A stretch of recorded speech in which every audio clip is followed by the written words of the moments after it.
ಶ್ರೀ ಗಣಪತಿ ಶಾರದಾ ಗುರುಭ್ಯೋ ನಮಃ.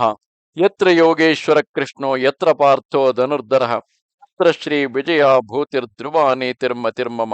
ಶ್ರೋತೃಗಳಿಗೆ ಶ್ರೀ ಅಳಸಿಂಗರಾಚಾರ್ಯ ವಿರಚಿತ ಶ್ರೀ ವ್ಯಾಸ ಮಹರ್ಷಿ ಪ್ರಣೀತ ಶ್ರೀಮನ್ ಮಹಾಭಾರತದ ಸಭಾ ಪರ್ವದಲ್ಲಿ ದುರ್ಯೋಧನನು ಧೃತರಾಷ್ಟ್ರನಿಗೆ ರಾಜಸೂಯವನ್ನು ವರ್ಣಿಸಿ ಹೇಳಿದುದು ಎಂಬ 79ನೆಯ ಅಧ್ಯಾಯಕ್ಕೆ ಸ್ವಾಗತ. ಜನಕ, ಆ ಧರ್ಮರಾಜನನ್ನು ಎಂತೆಂತಹ ರಾಜಾಧಿರಾಜರೆಲ್ಲರೂ ವಿಧೇಯರಾಗಿ ಸೇವಿಸುತ್ತಿದ್ದರೆಂಬುದನ್ನು ಬಲ್ಲೆ. ಸಚ್ಚರಿತ್ರವುಳ್ಳವರು, ಸತ್ಯಸಂಧರು, ಮಹಾವ್ರತನಿಷ್ಠರು, ವಿದ್ಯಾ ಪ್ರವೀಣರು, ವಾಗ್ಮಿಗಳು, ವೇದಾಂತಗಳನ್ನು ಬಲ್ಲವರು, ಎಷ್ಟೋ ಯಜ್ಞಗಳನ್ನು ಮುಗಿಸಿ ಅವಭೃತ ಸ್ನಾನಗಳನ್ನು ಮಾಡಿದವರು, ಧೀರರು, ಯಶಸ್ವಿಗಳು, ಅಕಾರ್ಯಕ್ಕೆ ನಾಚುವವರು ಆದ ಮೂರ್ಧಾಭಿಷಿಕ್ತರೆನಿಸಿದ ರಾಜರೇ ಅವನನ್ನು ಸೇವಿಸುತ್ತಿದ್ದರು.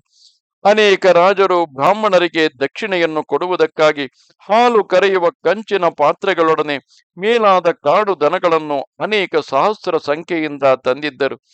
ಎಲ್ಲೆಲ್ಲಿಯೂ ಅವುಗಳೇ ಕಾಣಿಸುತ್ತಿದ್ದವು. ಇನ್ನು ಕೆಲವು ರಾಜರು ಅಭಿಷೇಕಕ್ಕೆ ಬೇಕಾದ ವಿವಿಧ ವಸ್ತುಗಳನ್ನು ತಂದುಕೊಟ್ಟರು. ಬಾಹ್ಲೀಕ ರಾಜನು ಒಂದು ಸುವರ್ಣ ರಥವನ್ನು ತಂದುಕೊಟ್ಟನು. ಸುದಕ್ಷಿಣನೆಂಬ ರಾಜನು ಕಾಂಬೋಜ ದೇಶದ ಬಿಳಿ ಕುದುರೆಗಳನ್ನು ತಂದು ಆ ರಥಕ್ಕೆ ಕಟ್ಟಿದನು.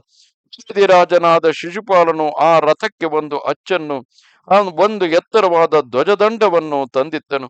ಹೀಗೆಯೇ ದಕ್ಷಿಣ ದೇಶದ ರಾಜರು ಕವಚವನ್ನು, ಮಾಗಧನು ಬಾಲಿಕೆ ಮತ್ತು ತಲೆಪಾಗನ್ನು, ವಸುಧಾನನು 60 ವಯಸ್ಸುಳ್ಳ ಒಂದು ಉತ್ತಮ ಗಜವನ್ನು, ಮತ್ಸ್ಯರಾಜನು ಚಿನ್ನದ ಪಕಡೆಗಳನ್ನು, ಏಕಲವ್ಯನು 2 ಕಾಲ್ಜೋಡುಗಳನ್ನು, ಅವಂತ್ಯನು ಅಭಿಷೇಕಾರ್ಥವಾದ ಅನೇಕ ತೀರ್ಥಗಳನ್ನು, ಚೇಕಿತಾನನು ಬತ್ತಳಿಕೆಯನ್ನು, ಕಾಶಿರಾಜನು ಧನುಸ್ಸನ್ನು, ಶಲ್ಯನು ಒಳ್ಳೆ ಹಿಡಿಯುಳ್ಳ ಸುವರ್ಣಾಲಂಕೃತವಾದ ಕತ್ತಿಯನ್ನು ತಂದು ಬಹುಮಾನಿಸಿದನು.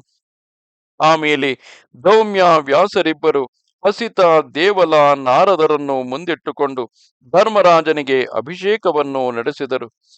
ಆ ಅಭಿಷೇಕಕ್ಕಾಗಿ ಎಷ್ಟೋ ಮಹರ್ಷಿಗಳು ಬಂದಿದ್ದರು. ಇಂದ್ರನ ಬಳಿಗೆ ಹೋಗುವ ಸಪ್ತರ್ಷಿಗಳಂತೆ ಪರಶುರಾಮನೇ ಮೊದಲಾದ ಮಹಾತ್ಮರು ಮಂತ್ರ ಪಠನ ಮಾಡುತ್ತಾ ಆ ಯುಧಿಷ್ಠಿರನಲ್ಲಿಗೆ ಬಂದರು. ಆ ಅಭಿಷೇಕ ಕಾಲದಲ್ಲಿ ಧರ್ಮರಾಜನಿಗೆ ಸಾತ್ವಿಕೆಯೇ ತನ್ನ ಕೈಯಿಂದ ಶ್ವೇತ ಛತ್ರವನ್ನು ಹಿಡಿದನು. ಭೀಮಾರ್ಜುನರು ಬೀಸಣಿಗೆಗಳನ್ನು, ನಕುಲ ಸಹದೇವರಿಬ್ಬರು 2 ಚಾಮರಗಳನ್ನು ಹಿಡಿದಿದ್ದರು. ಪೂರ್ವಯುಗದಲ್ಲಿ ಬ್ರಹ್ಮನು ಇಂದ್ರನಿಗಾಗಿ ತೆಗೆದುಕೊಂಡ ವರುಣ ಶಂಖವನ್ನು ಕ್ಷೀರ ಸಮುದ್ರವೇ ಅಭಿಷೇಕಕ್ಕಾಗಿ ತಂದೊಪ್ಪಿಸಿತು. ವಿಶ್ವಕರ್ಮ ನಿರ್ಮಿತವಾಗಿ ಸುವರ್ಣಾಲಂಕೃತವಾಗಿ ಯಾವಾಗಲೂ ಉರೆಯಲ್ಲಿಯೇ ಇಟ್ಟಿರುವ ಆ ಶಂಖವನ್ನು ಕೃಷ್ಣನೇ ತನ್ನ ಕೈಯಿಂದೆತ್ತಿ ಅಭಿಷೇಕವನ್ನು ಮಾಡಿದನು. ಅದನ್ನು ನೋಡಿ ನನ್ನ ಹೃದಯವು ಸಹಿಸದೆ ಹೋಯಿತು. ಪಕ್ಷಿಗಳು ಉತ್ತರ ಸಮುದ್ರವನ್ನು ಬಿಟ್ಟು ಬೇರೆ ಸಮುದ್ರಗಳಿಂದ ತೀರ್ಥವನ್ನು ತಂದವು. ಆ ಅಭಿಷೇಕ ಕಾಲದಲ್ಲಿ ಹೊರಟ ಸಾವಿರಾರು ಶಂಖ ಧ್ವನಿಯನ್ನು ಕೇಳಿ ನನ್ನ ಮೈಯಲ್ಲಿ ರೋಮಾಂಚವೆದ್ದಿತು. ಭೀರು ಸ್ವಭಾವವುಳ್ಳ ಕೆಲವು ರಾಜರು ಕೆಳಕ್ಕೆ ಬಿದ್ದು ಬಿಟ್ಟರು. ಪಂಚ ಪಾಂಡವರು, ದೃಷ್ಟದ್ಯುಮ್ನನು, ಸಾತ್ಯಕಿ, ಕೃಷ್ಣನು ಈ 8 ಮಂದಿಯೇ ಧೈರ್ಯಗುಂದದೆ ನಿಂತು ಪ್ರಜ್ಞೆ ತಪ್ಪಿ ಹೋದ ರಾಜರನ್ನು, ನನ್ನನ್ನು ನೋಡಿ ನಕ್ಕರು. ಆಮೇಲೆ ಅರ್ಜುನನು ಚಿನ್ನದ ಕೊಂಬುಳ್ಳ 5 ವೃಷಭಗಳನ್ನು ಬ್ರಾಹ್ಮಣರಿಗೆ ದಾನ ಮಾಡಿದನು. ಜನಕ, ಆಗಿನ ಧರ್ಮರಾಜನ ವೈಭವವು ಹಿಂದೆ ರತಿದೇವ, ನಾಭಾಗ, ಮನು, ಮಾಂಧಾತ್ರ, ವೇನಪುತ್ರನಾದ ಪೃಥು, ಭಗೀರಥ, ಯಯಾತಿ, ನಹುಷರೆಂಬ ಚಕ್ರವರ್ತಿಗಳಿಗೂ ಇಲ್ಲವೆಂದೇ ನನ್ನ ಭಾವನೆ. ಹೀಗೆ ಹರಿಶ್ಚಂದ್ರನಂತೆ ಯುಧಿಷ್ಠಿರನು ರಾಜಸೂಯವನ್ನು ಮಾಡಿದನು. ಆ ಹರಿಶ್ಚಂದ್ರನಲ್ಲಿ ಹೇಗೋ ಹಾಗೆ ಆ ಯುಧಿಷ್ಠಿರನಲ್ಲಿ ಕಾಣಿಸಿದ ರಾಜ್ಯಲಕ್ಷ್ಮಿಯನ್ನು ನೋಡಿದ ಮೇಲೆ ನನಗೆ ಈ ನನ್ನ ಬದುಕೆ ವ್ಯರ್ಥವೆಂದು ತೋರಿದೆ. ನೀನು ತಾನೇ ನನ್ನ ಜೀವನವು ಯಾವ ವಿಷಯದಲ್ಲಿ ಶ್ಲಾಘ್ಯವೆಂದು ಹೇಳುವೆ?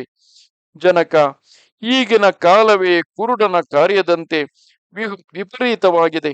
ಕೀಳಾದವರು ಮೇಲೇರಿ ಹೋಗುವರು, ಮೇಲಾದವರು ಕೆಳಗೆ ಬೀಳುವರು. ನನಗೇನು ಈ ಸಂಕಟವು ದುಸ್ಸಹವಾದುದರಿಂದ ಹೀಗೆ ಬಣ್ಣಗೆಟ್ಟು ಕೃತನಾಗುತ್ತಿರುವೆನು ಎಂದನು.